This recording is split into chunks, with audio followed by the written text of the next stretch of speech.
તમારી બેનને ત્યાં રૂડો અવસર હોય ને તો સાચવી લેજો સાહેબ. તમારી પાસે ભલે કંઈ ના હોય પણ એની સાસરીમાં હાજરી આપજો.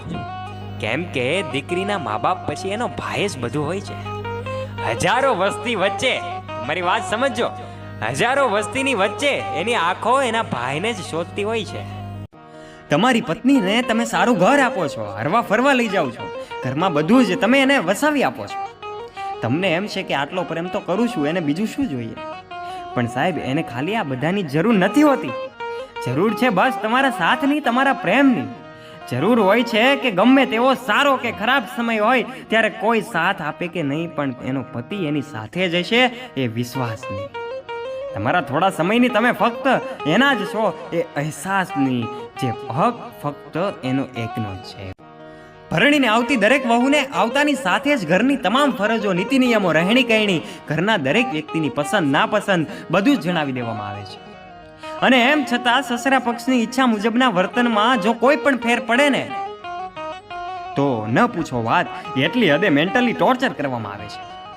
નવાઈની વાત તો એ છે કે પિયર પક્ષના લોકો પણ દીકરીના મગજમાં એવું ઠાસીને ભરે છે કે જેમ તારા સાસરિયાવાળા કહે ને એમ તારે કરવાનું, એમ તારે રહેવાનું.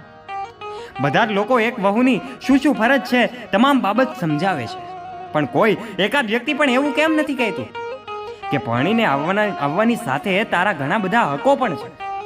કહેવાની વાત તો દૂર રહી, પણ ખરેખર જે હક છે એ પણ આપતા નથી. મળ્યું એ માણવાની પણ મજા છે, અને ના મળ્યું એ ચાહવાની પણ મજા છે. એકમાં એક ઉમેરો તો સાહેબ બે થાય એવું શિક્ષક શીખવાડી ગયા, પણ બેમાંથી એક બાદ કરો તો એકલા થઈ જવાય એવું જિંદગી શીખવાડી ગઈ. કળિયુગની આ દુનિયાદારી છે. રમત રમતા માણસ ગમી જાય ને ગમતા માણસ જ રમત રમી જાય.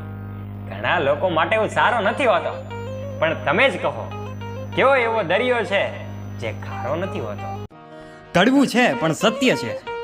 છોકરીઓને જ્યારે ભાગી જઈને લગ્ન કરવાના હોય ત્યારે એને વેઇટર, ડ્રાઈવર, કામદાર, વિધર્મી કોઈ પણ પતિ ચાલે છે.